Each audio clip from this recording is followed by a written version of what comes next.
کہ بادشاہ جب اللہ کا نام لے گا لوگوں کو اللہ کی ذات پہ یقین آئے گا اور لوگ مسلمان ہو جائیں گے، عیسائیت کو قبول کر لیں گے۔ تو اس نوجوان نے یہ قربانی دی اور بادشاہ نے اللہ کا نام لے کے جب تیر مارا تو وہ نوجوان شہید ہو گیا، اور لیکن پورا ملک مسلمان ہو گیا، عیسائیت قبول کر لی۔ اور سورہ بروج میں پھر اللہ نے ان کا تبصرہ کیا، ان کا واقعہ بیان کیا ان کے بارے میں کہ کیسے بادشاہ نے خندقیں کھود کھود کے پوری قوم کو جو ہے وہ جو دین سے پیچھے نہیں ہٹے ان کو کس طرح سے آگ میں پھینک دیا ان سب کو۔ تو اس سے پتہ چلتا ہے کہ کافر بھی بعض دفعہ جب اللہ کا نام لیتا ہے نا تو اس کو دنیاوی فائدہ ہو جاتا ہے۔ تو یاجوج ماجوج بھی تنگ آ کر پھر اللہ کا نام لیں گے اور کہیں گے اللہ نے چاہا تو ہم اس دیوار کو کل ختم کر دیں گے، اور بالآخر وہ دیوار ختم ہو جائے گی۔ پھر قرآن کے الفاظ ہیں آگے کہ جب یہ دیوار ختم ہوگی وَتَرَكْنَا بَعْضَهُمْ يَوْمَئِذٍ۔ اچھا ہاں، میں بتا رہا تھا کہ حدیث سے کیا پوائنٹ پتہ چلتے ہیں، تو یہ 5 پوائنٹ ہو گئے۔ چھٹا پوائنٹ یہ کہ حضرت عیسیٰ ہی کے دور میں یہ کسی وبا کے ذریعے ہلاک ہو جائیں گے۔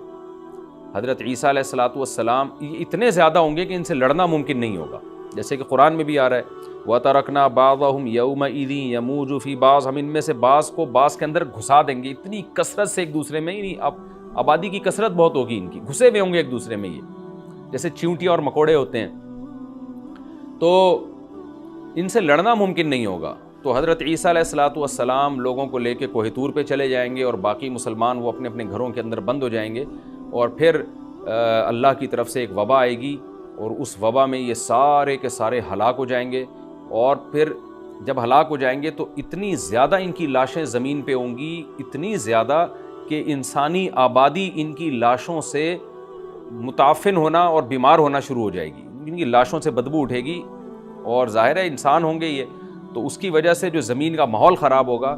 پھر حضرت عیسیٰ علیہ السلام اللہ سے دعا مانگیں گے کہ اللہ تعالیٰ ان کو کسی طرح ٹھکانے لگائے، کوئی انتظام کرے۔ پھر حدیث میں آتا ہے بارشیں ہوں گی اور سیلاب آئیں گے اور ان کی لاشیں بہہ بہہ کے پانیوں میں جا کے سمندروں میں جا کے ختم ہو جائیں گی، اللہ تعالیٰ ان کو اس طرح سے ٹھکانے لگائے گا۔ تو یہ یہاں تک جتنے بھی مضامین ہیں یہ صحیح احادیث سے ثابت ہے۔ تو قرآن کہتا ہے وَتَرَكْنَا بَعْضَهُمْ يَوْمَئِذٍ يَمُوجُ فِي بَعْضٍ، ہم ان میں سے بعض کو بعض میں چھوڑ دیں گے، بہت کثرت ہوگی۔ وَنُفِخَ فِي الصُّورِ، اور پھر سور پھونکا جائے گا۔ قرآن میں تو یہ کہ سور پھونکا جائے گا ایسے لگ رہا ہے جیسے فوراً پھونکا جائے گا، مگر احادیث میں تفسیر ہے کہ فوراً نہیں پھونکا جائے گا۔ یاجوج ماجوج قیامت کی نشانیوں میں سے ایک بہت بڑی نشانی ہوگی، یعنی یہ اس بات کی علامت ہوگی کہ اب قیامت بہت قریب ہے۔ تو حضرت عیسیٰ ابن مریم علیہ السلام جب نازل ہوں گے، میں تھوڑی سی ترتیب بیان کر دیتا ہوں کہ جو کیونکہ بات یاجوج ماجوج کی چل رہی ہے تو اس سے منسلک جو واقعات ہیں جو اس دور میں ہوں گے وہ بھی میں اسی لیکچر کے ضمن میں بیان کر دیتا ہوں۔ ہمیں صحیح حدیث سے یہ پتہ چلتا ہے کہ قرب قیامت میں جب مسلمان بہت قسمہ پرسی میں ہوں گے تو خراسان سے لشکر اٹھے گا۔ خراسان یہ افغانستان اور ایران کا حصہ، اس علاقے کو نبی صلی اللہ علیہ وسلم کے دور میں خراسان کہا جاتا ہے، جس میں قندھار بھی آتا ہے، ایران کا بھی حصہ آتا ہے اس میں۔ تو یہاں سے لشکر اٹھے گا، مجاہدین لڑیں گے بہت بڑی تعداد میں، دنیا میں جہاد ہوگا، مسلمان ظلم کی چکی میں پس کے تنگ آ چکے ہوں گے، اور لڑتے لڑتے حدیث میں آتا ہے اتنی بڑی بڑی لڑائیاں ہوں گی کہ 1/3 مسلمان شہید ہو جائیں گے اس میں، 1/3 مجاہدین جو لڑنے والے ہوں گے، اور 1/3 جو ہوں گے وہ میدان جنگ سے بھاگ جائیں گے، اور 1/3 کو اللہ فتح عطا فرمائے گا۔ تو جو 1/3 میدان جنگ سے بھاگ جائیں گے، نبی صلی اللہ علیہ وسلم نے فرمایا ان کی توبہ کبھی قبول نہیں ہوگی۔ جو 1/3 شہید ہو جائیں گے وہ افضل ترین شہداء ہوں گے اس وقت کے، اور 1/3 کو اللہ تعالیٰ غلبہ عطا فرمائیں گے۔ ایک واقعہ تو ہمیں قرب قیامت میں نبی صلی اللہ علیہ وسلم سے یہ ملتا ہے صحیح حدیث سے۔ دوسرا ہمیں یہ ملتا ہے کہ قرب قیامت ہی میں مسلمان قسمہ پرسی کا شکار ہوں گے، تو تلاش کریں گے حضرت مہدی کو، کیونکہ حضرت مہدی وہ شخصیت ہیں جن پہ تمام نیک لوگ جمع ہو جائیں گے اور وہ مسلمانوں کی میدان جنگ میں کمانڈ کریں گے، جہاد میں کمانڈ کریں گے۔ تو ان کو بیت اللہ میں تلاش کیا جائے گا، وہ رسول اللہ صلی اللہ علیہ وسلم کی اولاد میں ہوں گے، اور لوگ ان کو پہچان لیں گے، اہل اللہ پہچان کر ان کو اپنا امیر بنائیں گے، اور ان کی قیادت میں پھر لڑائی اور جہاد شروع ہوگا۔ اور یہ لڑائی جب دمشق میں لڑائی ہو رہی ہوگی تو دمشق میں عصر کی نماز کے وقت حضرت مہدی، میں نے جو یہ کہا کہ دمشق میں لڑائی ہو رہی ہوگی، مقصد یہ نہیں ہے کہ دمشق کوئی میدان جنگ بنا ہوا ہوگا، مقصد یہ ہے کہ وہ مجاہدین کا لشکر دمشق میں ہوگا عصر کی نماز کے وقت، لڑائی چاہے کسی اور میدان میں ہو رہی ہو، لیکن حدیث میں ہمیں دمشق کا تذکرہ ملتا ہے۔ تو دمشق میں حضرت شام کا تذکرہ ملتا ہے اور جو قرائن ہمیں ملتے ہیں وہ دمشق کی ایک خاص مسجد ہے. وہ مسجد حضرت مفتی تقی عثمانی صاحب اور مفتی رفیع عثمانی صاحب نے اس کو ہائی لائٹ بھی کیا, لیکن وہ یقینی نہیں ہے. یہ خوب سمجھے, انہوں نے اس کا بھی تبصرہ کیا کہ اس کے بارے میں کوئی یقین نہیں ہے. تو حضرت مہدی عصر کی نماز پڑھا رہے ہوں گے, لوگ امامت میں آپ کے پیچھے کھڑے ہوں گے, یہاں تک کہ مسجد کے مینار پر, آج بھی وہ مینار موجود ہے جس کے بارے میں غالب گمان ہے کہ یہ وہ مینار ہے جہاں حضرت عیسیٰ علیہ السلام نازل ہوں گے. غالب گمان کے درجے میں کہا جا سکتا ہے, ورنہ پھر اسی کے اڑوس پڑوس میں کوئی مسجد ہوگی. میرا اگر شام جانا ہوا تو انشاءاللہ میں ارادہ ہے کہ میں ولاگ میں اس مسجد کا بھی تذکرہ کروں گا, اس جگہ کا بھی تذکرہ کروں گا, لیکن میں پہلے یہ بات بتا دوں کہ وہ 100% یقینی نہیں ہے. ایسا نہ ہو کہ اس مسجد کے مینار پہ چڑھ کے لوگ جو ہے وہ اس کے کوئی مینار کو ہی چاٹنا شروع کر دیں تبرک کے طور پہ. تو عصر کی نماز کا ٹائم ہوگا, حضرت عیسیٰ ابن مریم علیہ الصلاۃ والسلام فرشتوں کے کندھوں پہ ہاتھ رکھ کے نیچے اتریں گے نماز کے ٹائم پہ, یعنی آسمان سے مینار تک آئیں گے اور پھر مینار سے آپ کے لیے سیڑھیاں لگائی جائیں گی. سیڑھیوں کے ذریعے مینار سے نیچے اتریں گے اور لوگ ان کو پہچان لیں گے. حضرت مہدی ان کو امامت کے لیے آگے کریں گے کہ آپ اللہ کے ایک پیغمبر ہیں, آپ نماز پڑھائیے. حضرت عیسیٰ علیہ السلام انہی کو آگے رکھیں گے, اور اس طرح کا مفہوم ہے حدیث میں کہ اللہ نے اس کام کے لیے آپ کو ہی منتخب کیا. کیا مطلب یہ امامت اس امت کا حق ہے. تو حضرت عیسیٰ ابن مریم علیہ الصلاۃ والسلام کا جو کام ہوگا وہ جہاد ہے اور یہودیوں سے انتقام لینا, کیونکہ یہودیوں نے اپنے خیال میں حضرت عیسیٰ کو قتل کیا تھا, تو اللہ نے یہودیت ہی کے خاتمے کے لیے اور دجال کے خاتمے کے لیے عیسیٰ ابن مریم کو نازل کیا ہے. حضرت مہدی سے پہلے ہی دجال ظاہر ہو چکا ہوگا. دجال کے بارے میں حدیث میں آتا ہے کہ ہر پیغمبر نے اپنی امت کو دجال کے فتنے سے ڈرایا ہے. اچھا, یہ دجال ایک ایسی شخصیت ہے جس کا یہودی انتظار ہم سے زیادہ کر رہے ہیں, کیونکہ یہودی اس کو اپنے لیے نجات دہندہ سمجھتے ہیں, جبکہ حدیث میں آتا ہے کہ دجال کانا ہوگا اور اس کا خدائی کا دعویٰ ہوگا. اس کے پاس کچھ ایسی طاقتیں ہوں گی کہ مردے کو زندہ کر دے, زندہ کو مار دے. ایک طرف اس کے باغ ہوگا, ایک طرف اس کے آگ ہوگی. جو اس پر ایمان لائے گا اس کو باغ میں داخل کرے گا, اور جو اس پر ایمان نہیں لائے گا اس کو آگ میں داخل کرے گا. اور رسول اللہ صلی اللہ علیہ وسلم نے فرمایا اس کی جو آگ ہے حقیقت میں وہ جنت کا باغ ہوگا, اور اس کا جو باغ ہے حقیقت میں وہ جہنم کی آگ ہوگی. تو جو نبی کی باتوں پہ یقین کرتے ہیں وہ دجال کے فتنے سے محفوظ رہیں گے. اور حدیث میں سورہ کہف کی بھی تلاوت کا حکم ہے. جمعے کے دن جو کہف کی تلاوت کرتا ہے اللہ اس کو دجال کے فتنے سے محفوظ رکھتا ہے. اب آپ دیکھیں یہ سورہ کہف میں ہی قیامت کی علامات کا تذکرہ ہے نا, تو شاید اسی وجہ سے کیونکہ جو سورہ کہف پڑھتا رہے گا وہ یاجوج ماجوج کے واقعات بھی پڑھتا رہے گا اور اللہ کی قدرت کے واقعات بھی پڑھتا رہے گا, تو دجال کے فتنے سے اللہ اس کو اس برکت سے بچا کے رکھیں گے, فتنے سے محفوظ رکھیں گے. تو وہ ایسی طاقتیں دکھائے گا, بے وقوف لوگ اس پہ ایمان لے آئیں گے. حدیث میں آتا ہے کہ کانا کبھی بھی خدا نہیں ہو سکتا, یعنی اس کی تو ایک آنکھ ہوگی نہیں, لیکن بے وقوف لوگ اس کے یہ کچھ ظاہری کمالات دیکھیں گے, یہ نہیں دیکھیں گے کہ یہ تو شکل بھی اس کی اچھی نہیں ہے, یعنی خدا کم از کم جمال والا ہوتا ہے نا, یہ تو ہے بھی کانا. اور اس کے بڑا بڑا کافر بھی لکھا ہوا ہوگا واضح طور پر, جس سے پتہ چلے گا. لیکن احمق اور بیوقوف لوگ جیسے روحانی عاملوں کو کچھ شعبدے دیکھ کر ان پہ سے متاثر ہو جاتے ہیں نا, روحانی عاملوں کے شعبدے دیکھ کے, تو ایسے ہی دجال کے شعبدے دیکھ کے متاثر ہوں گے. تو بہت لوگوں کو, خلقت کو, بہت بڑی امت کو گمراہ کرے گا دجال. اہل اللہ کو اللہ تعالیٰ اس کے فتنے سے محفوظ رکھے گا. پھر حضرت عیسیٰ ابن مریم جب نازل ہوں گے تو وہ دجال کو قتل کریں گے. حدیث میں آتا ہے کہ نیزے کے ذریعے گھوڑے پہ بیٹھ کے قتل کریں گے. علماء نے اس حدیث کا دو مطلب بیان کیے ہیں کہ یا تو اس کا مطلب یہی ہے کہ واقعی گھوڑے پہ بیٹھیں گے, نیزہ استعمال کریں گے, اور زمین جو ہے وہ اتنی پہلے اس سے جنگیں ہو چکی ہوں گی کہ لوگ دوبارہ تلواروں گھوڑوں کی طرف آ جائیں گے. اس بات کا امکان ہے, ہر ملک ایٹمی طاقت بن چکا ہے, تو اگر یہ ایٹم بم سارے ملک آپس میں چلا دیں تو ہم دوبارہ گدے گھوڑوں والی زندگی پر آ جائیں گے. ٹیکنالوجی ساری تباہ و برباد ہو جائے گی, انسان کی ترقی. تو اس بات کا بھی امکان ہے کہ کوئی اس سے پہلے ہو سکتا ہے کوئی ایسی جنگ عظیم ہو کہ انسانیت دوبارہ پہاڑوں پتھروں کے دور میں آ جائے. لیکن ظاہر یہ معلوم ہوتا ہے کہ رسول اللہ صلی اللہ علیہ وسلم نے جو کلام کیا ہے, ظاہر ہے اس دور کے لحاظ سے جو لوگوں کے, جہاں تک جو لوگوں کی مینٹل اپروچ ہے وہاں تک, تو نبی صلی اللہ علیہ وسلم میزائل یا اور ٹینکوں کا تذکرہ کرتے تو کیا سمجھ میں آتا. تو گھوڑے سے مراد ہے جو اس زمانے کا گھوڑا ہوگا, اور نیزے سے مراد ہے اس زمانے کا جو اسلحہ ہوگا, کیونکہ نیزہ نبی کے دور کا ایک مناسب اسلحہ تھا اور گھوڑا نبی کے دور کی میدان جنگ کی ایک مناسب سواری تھی. تو اس سے یہ بھی پتہ چلتا ہے کہ ہو سکتا ہے عیسیٰ ابن مریم نیزے کے بجائے کلاشنکوف کا استعمال کر لیں. تو یعنی وہ نیزہ جو ہے وہ اس کلاشنکوف کی یا جو بھی اسلحہ اس وقت حضرت عیسیٰ ابن مریم استعمال کریں گے اس کی ایک تعبیر ہے, تو اس کا بھی پورا امکان ہے. تو ہمیں بہرحال اتنا ایمان ہمارے لیے ضروری ہے کہ دجال کو قتل کرنے والی جو ذات ہے, جو شخصیت ہے, وہ عیسیٰ ابن مریم علیہ الصلاۃ والسلام. تو تو حضرت عیسیٰ کے ذریعے اللہ تعالیٰ دجال کو قتل کریں گے، اور حضرت عیسیٰ کی قیادت میں زبردست جہاد ہوگا۔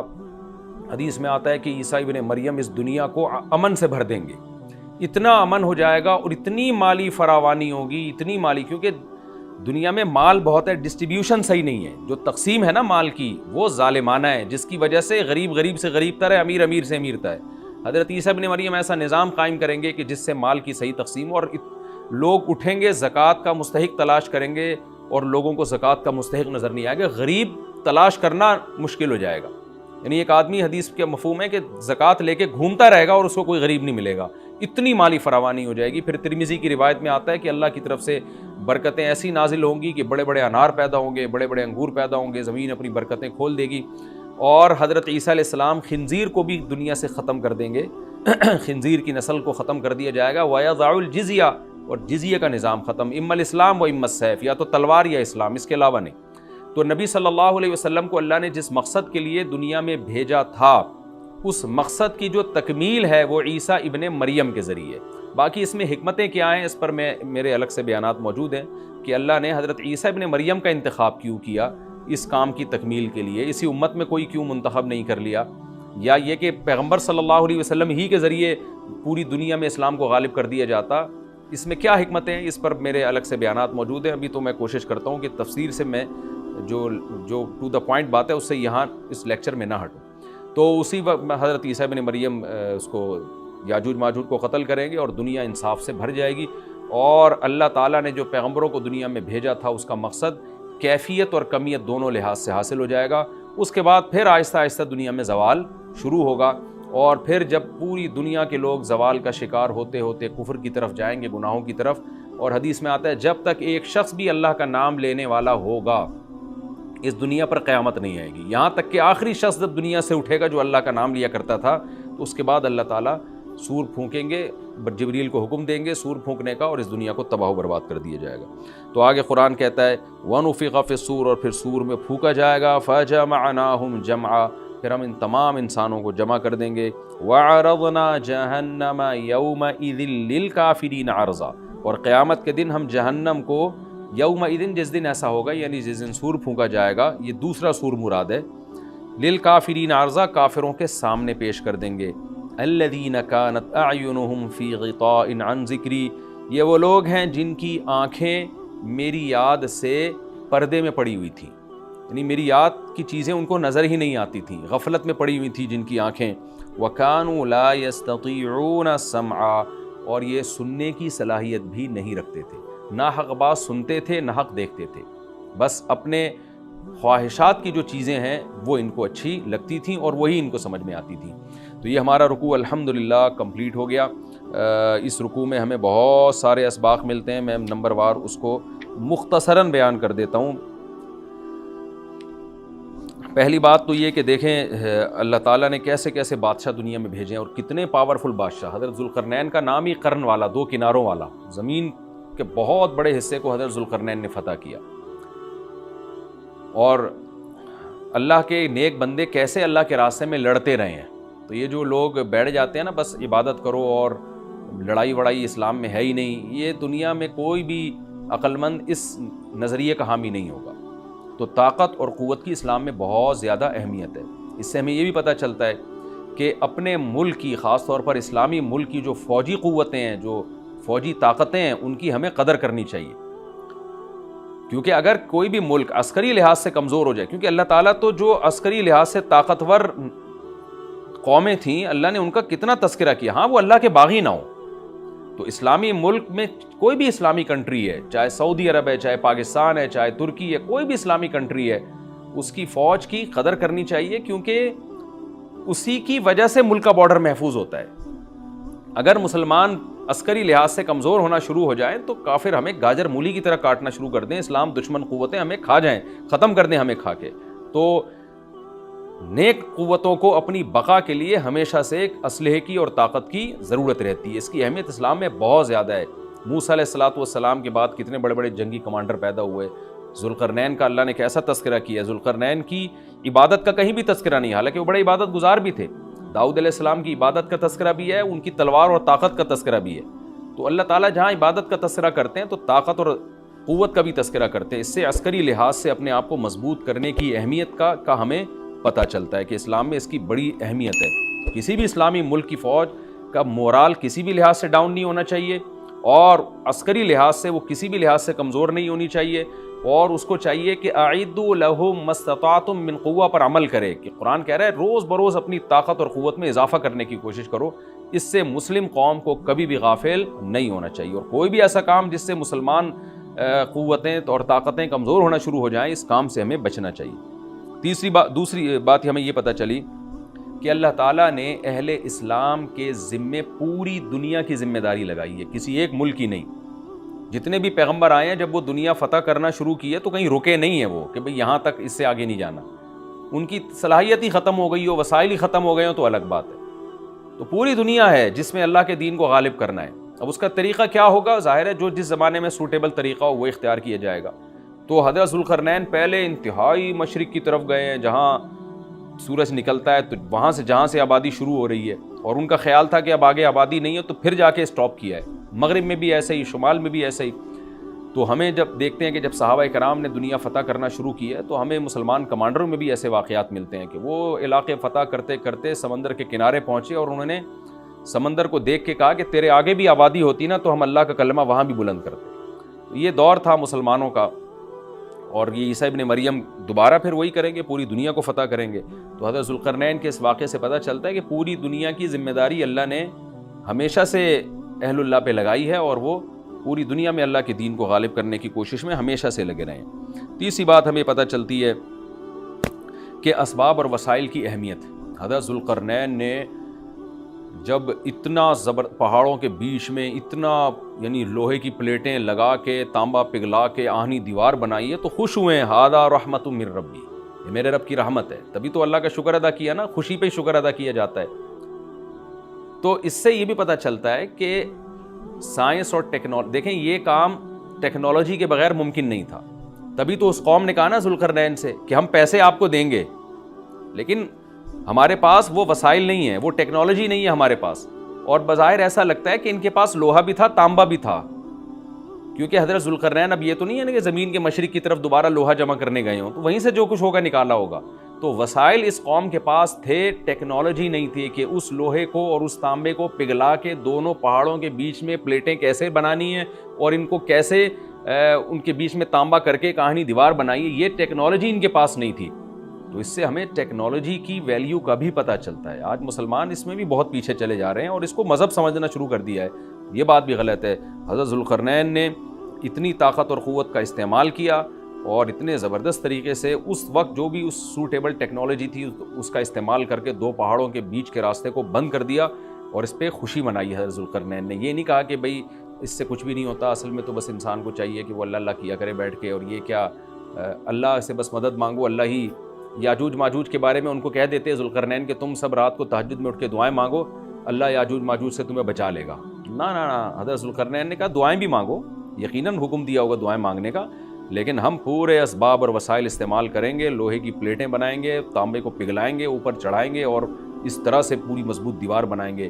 آج مسلمان ہاتھ پہ ہاتھ رکھ کے بیٹھ گیا ہے اور وظیفوں میں اور جو ہے بس وہ چند صبح شام کے وظیفے پڑھ کے وہ سمجھتا ہے کہ ساری دنیا کے سارے مسائل کا حل اس سے ہو جائے گا.